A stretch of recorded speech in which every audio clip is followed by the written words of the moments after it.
In 2019, the city of Detroit was ready to tear this building down. 6 stories, 600,000 square feet, 100 years old, and contaminated with lead, asbestos, and industrial paint sludge that had been sitting in the basement for a quarter century. City officials looked at it and saw exactly what you'd expect them to see. The most photographed eyesore in Detroit, rotting at the intersection of 2 interstates where 100,000 drivers passed it every single day.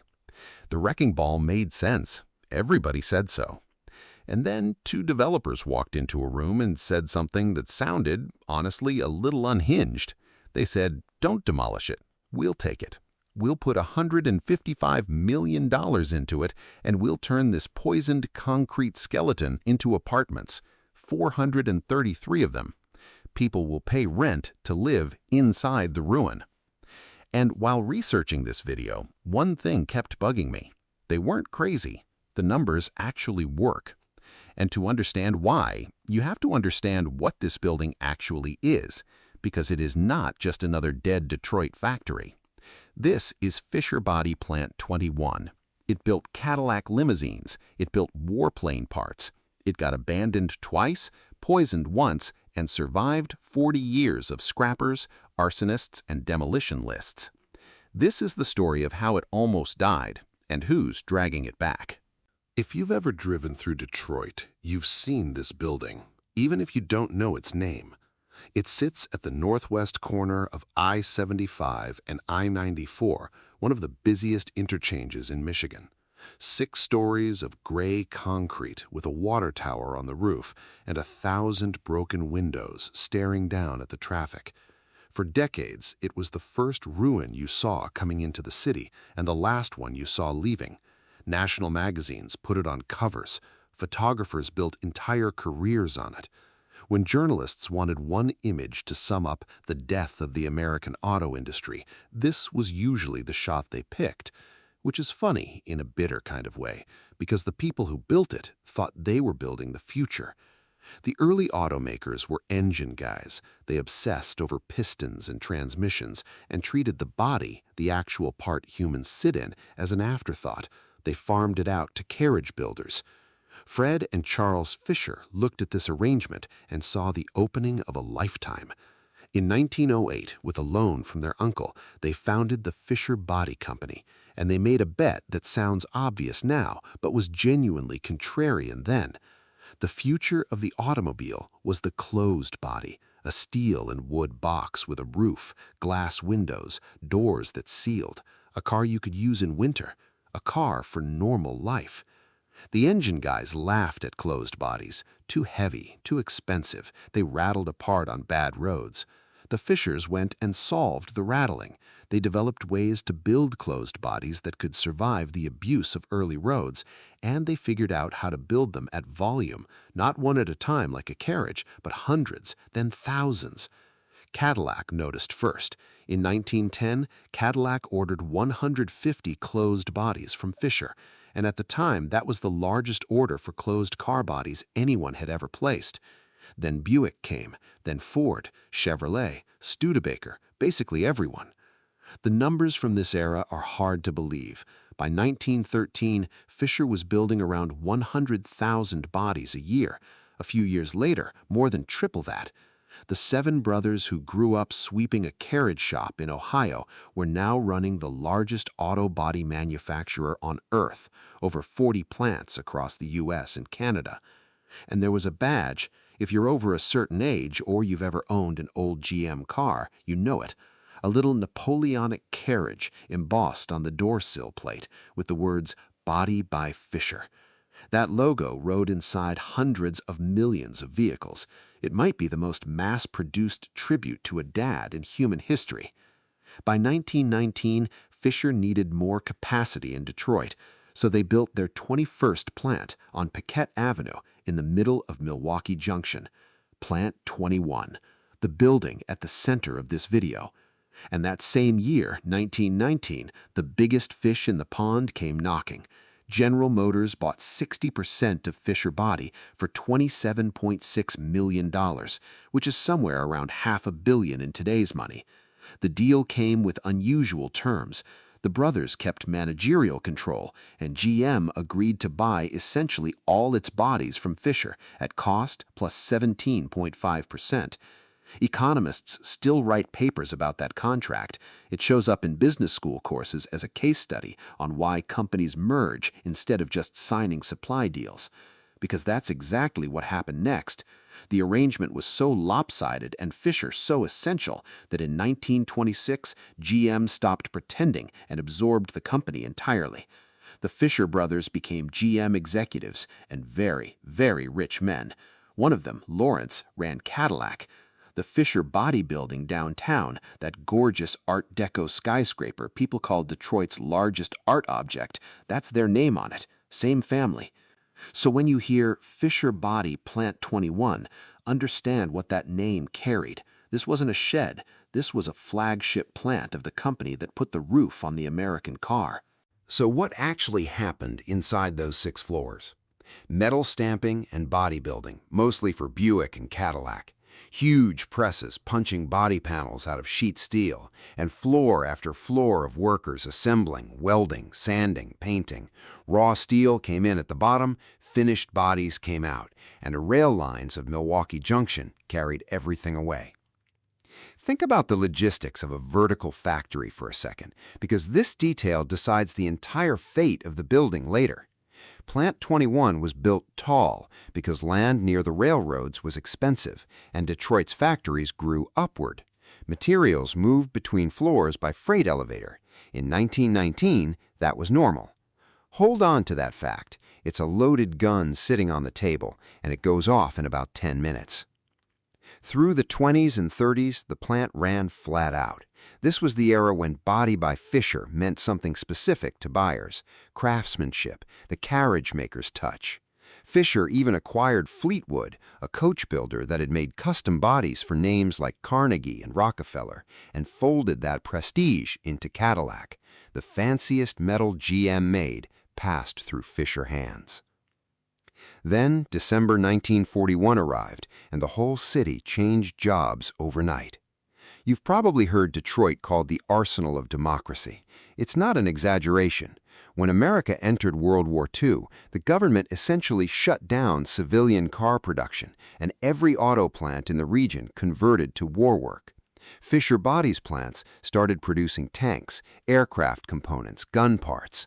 Plant 21 turned its floors over to aircraft parts and other military production. I want to sit on this for a moment because it gets flattened into a single sentence in most histories. The same presses and the same hands that had been stamping Cadillac fenders in November were, within months, producing components for the war effort. Rosie the Riveter wasn't a poster in Detroit. She was thousands of actual women clocking into buildings like this one, running machines their brothers had left behind when they shipped out. There's a version of this video that's just about that period, honestly. If you want a deep dive on Detroit's war years, tell me in the comments, because the stories are unbelievable.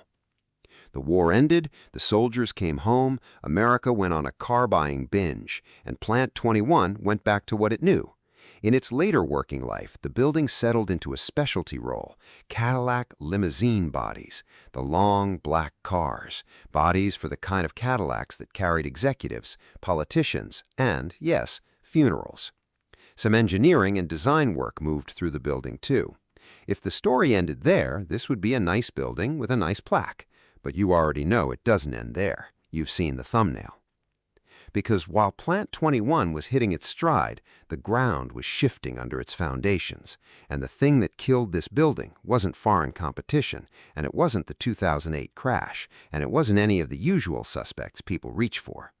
What killed this building was geometry. Remember the freight elevators? After the war, American manufacturing figured out something that seems obvious in hindsight. Moving materials up and down is waste. Every minute a part spends riding an elevator is a minute it isn't being worked on. The future was the single-story plant, one enormous flat floor where an assembly line could snake for a mile without ever changing elevation, with truck docks on every side. You cannot build that in Milwaukee Junction. There's no land. So GM and everyone else built their new plants out in the suburbs and the countryside, surrounded by parking lots and highway ramps. And the old vertical plants in the city core became more obsolete with every passing year. This, by the way, is the same disease that killed the Packard plant we covered in the last video. If you saw that one, you know the pattern. Multi-story factory, landlocked site, post-war logistics revolution, slow strangulation. Detroit's industrial core didn't die of one heart attack. It died of 1,000 elevator rides. Plant 21 hung on longer than most, partly because limousine bodies were low-volume specialty work that didn't need a mile-long line. But by the early 80s, GM was bleeding, the industry was in crisis, and a 65-year-old vertical plant with freight elevators was indefensible on any spreadsheet. In 1984, General Motors closed Fisher Body Plant 21 for good. 65 years of production. Cadillacs, war materiel, limousines. Done. Now, here's where this story takes a turn the Packard story never did, and it's the part that made me want to make this video.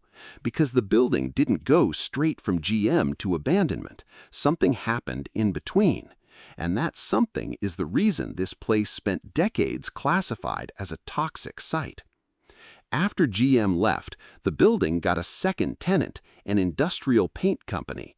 First Cameo Color Coat, and then, from 1990, Carter Color Coat.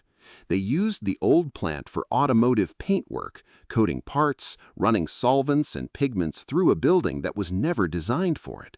For a few years, that was that, a dying building with a small industrial tenant, invisible, anonymous.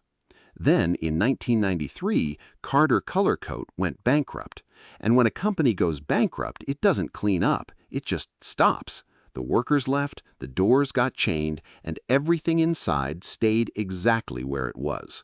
The equipment, the chemical drums, and, infamously, the paint sludge.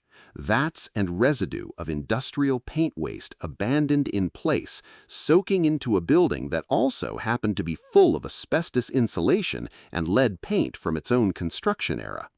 1993. Remember that year. From that moment, nobody would legally occupy this building for more than 30 decades. GM built it, GM left it, but it was a bankrupt paint company that poisoned it and walked away. The city eventually took ownership around 2000, mostly because nobody else on Earth wanted it. Detroit was now the proud owner of 600,000 square feet of contaminated concrete. And that's when the strangest chapter begins, because a building that humans abandon doesn't just sit there, it becomes something else. What happens to a skyscraper-sized factory when you leave it alone for 30 years? First come the scrappers. Copper wire, pipes, conduit, anything with resale value, stripped out within the first years, often at insane personal risk. People cut structural elements for scrap in this city. People died doing it in buildings all over Detroit. Then the windows go. A 6-story building with glass walls becomes a 6-story building with no walls to speak of. And once the weather gets inside a building in Michigan, physics takes over. Rain pools on the floors, it freezes, it thaws. Concrete spalls, rebar rusts and expands and cracks the slabs from within. Every winter, meltwater dripping through the floors froze into columns of ice, and photographers discovered that an abandoned stamping plant full of 2-story icicles is one of the most beautiful things you will ever see. Look up the winter photos of Fisher 21. I'll wait. They look like a glacier grew inside a parking garage. Trees started growing on the roof. Actual trees rooted in decades of accumulated dirt and pigeon droppings, 6 stories above the street. From the highway, you could watch a forest slowly colonize the skyline of the building. And then came the humans, unofficially. Graffiti writers turned the place into an unsanctioned museum, layer over layer over layer of paint, entire floors as galleries, pieces from writers from all over the country who made pilgrimages here. Urban explorers put it on the map as one of the essential ruins of America, right alongside the Packard plant. There were underground parties in there, photo shoots, music videos, at least a few art installations of questionable legality and genuine ambition. I have complicated feelings about this era, and I'm just going to say them. There's a term, ruin porn, for the whole industry of photographing Detroit's decay, and the criticism is fair.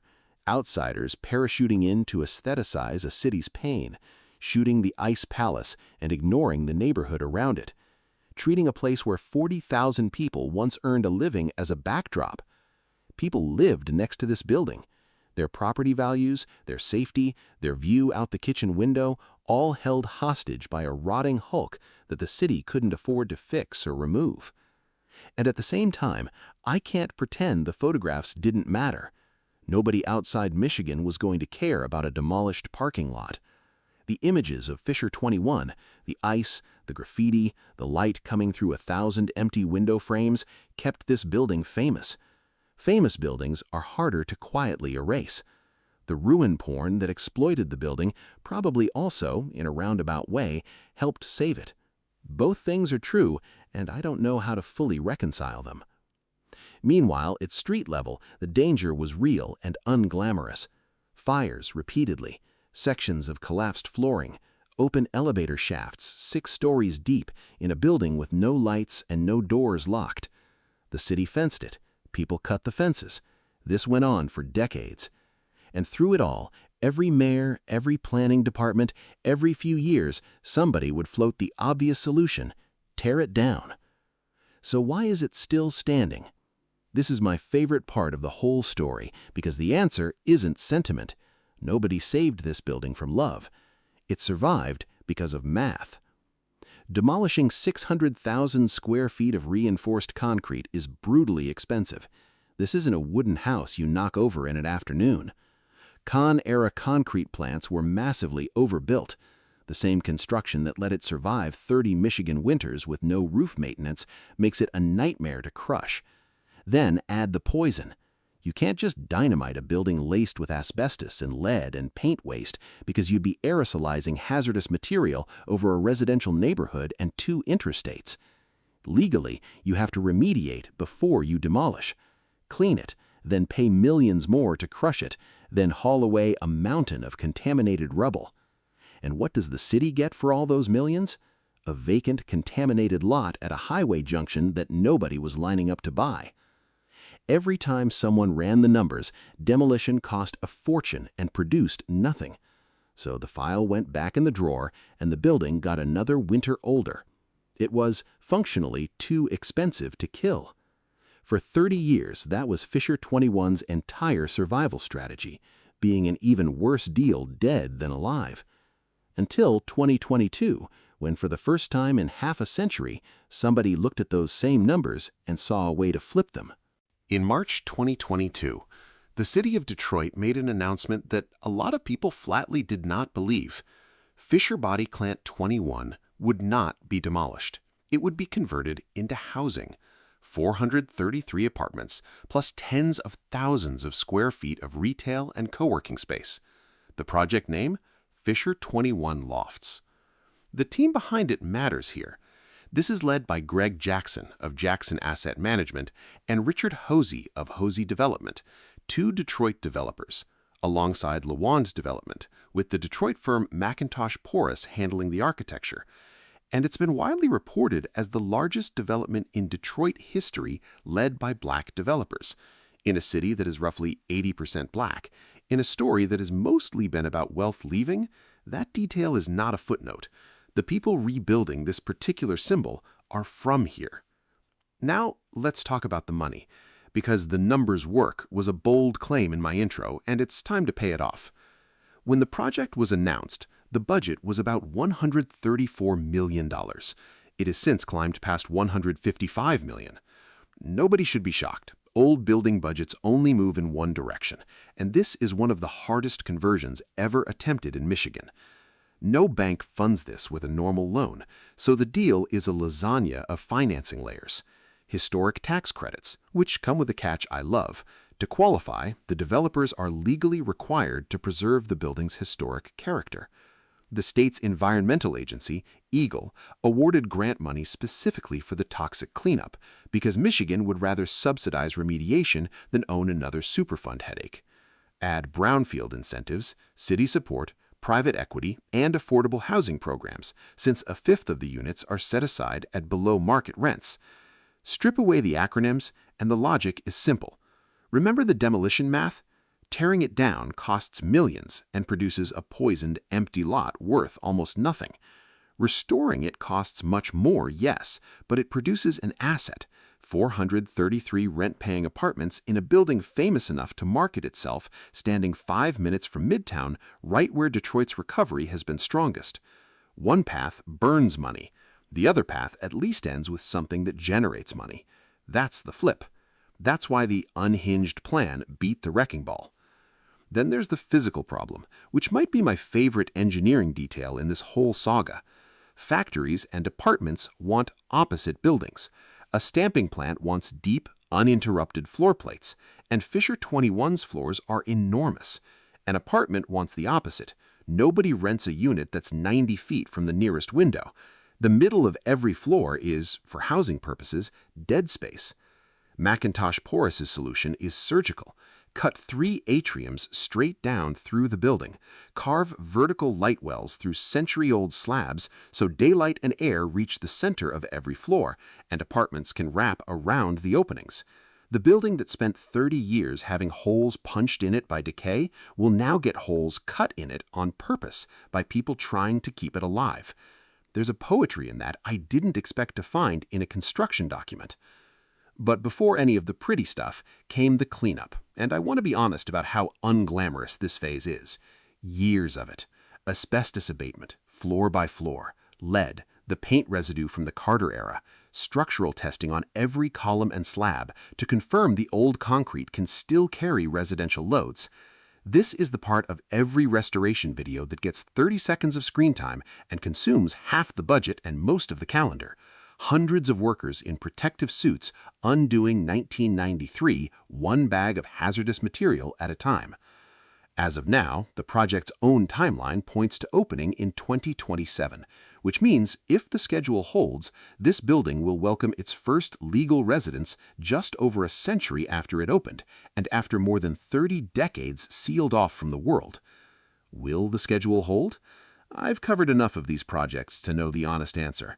Mega project timelines slip, budgets grow, and Detroit has watched announced miracles evaporate before. Healthy skepticism is earned here, but this one has crossed the thresholds where projects usually die. The financing closed, the state wrote checks, crews have been inside doing remediation. That's further than any plan for this building has gotten since Ronald Reagan was president. I keep coming back to one comparison. And if you watched our Packard episode, you've probably already made it yourself. Packard and Fisher 21 are siblings. Same city, same era of concrete factory construction, same slow death by geometry, same decades as world-famous ruins, and they're heading for opposite endings. Packard is mostly being demolished, block by block, its rescue attempts collapsed in lawsuits and unpaid taxes. Fisher 21 gets the $155 million second act. Why?